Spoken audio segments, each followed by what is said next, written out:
Hey guys, welcome back to HRG TV. My name is Ben, and today we are working on the 2023 Hyundai Santa Cruz once again, and we're installing the Hyundai optional skid plate that you can order through Hyundai Parts. So it's sort of an aftermarket part, but also a factory part, which is really cool. Surprising these things don't come with them from the factory as an option, but you can add it aftermarket.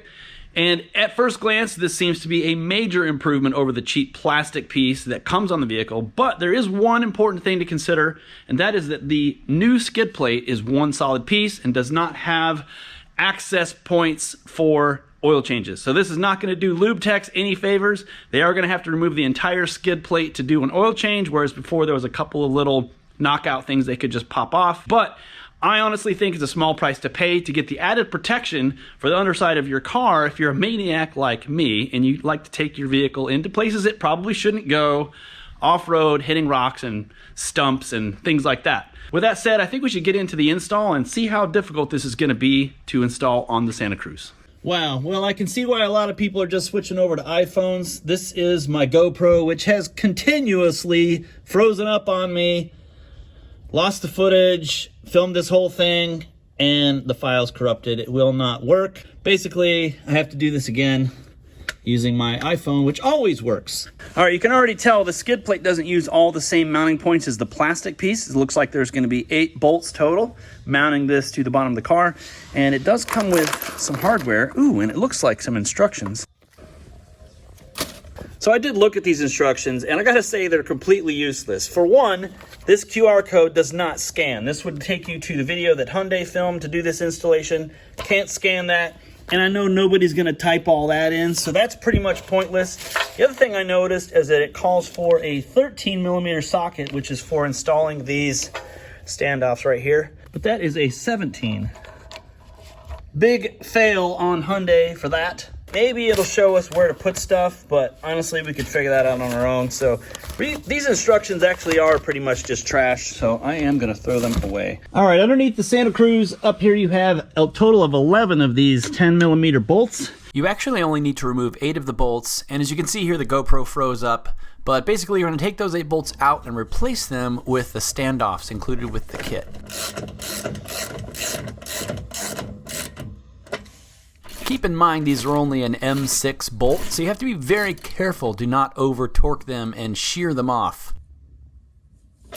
Alright, there are a total of 6 of these shorter standoffs. 2 of them go in the very back, then 2 go in the next set of holes, and then you move up to the longer ones that go in the middle sort of, and then there's the 2 shorter ones that go right behind the edge of the front bumper.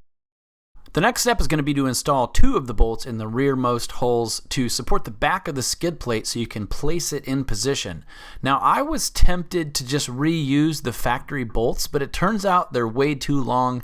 The kit does come with new hardware that is a little bit shorter. You have to use that. Now, if you ever do decide to take the skid plate off, it would be a good idea to save the original hardware because the new hardware actually will be too short then to install the plastic piece back where it was. But anyway, you just go ahead and use those 2 bolts to support the back, and then you can line up the rest of the bolts, and it's good practice to just thread in the rest of the bolts before you go ahead and tighten anything. That way all the holes will line up and you don't get anything cross-threaded.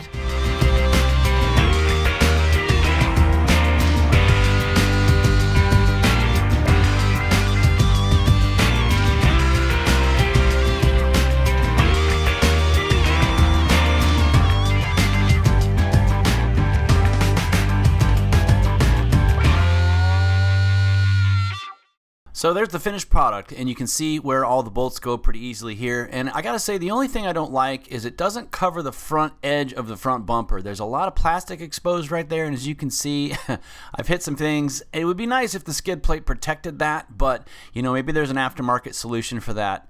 All right, guys, that pretty much wraps it up for the installation. Now, I do have a few opinions that may be a little bit unpopular, but I'm gonna go ahead and say it.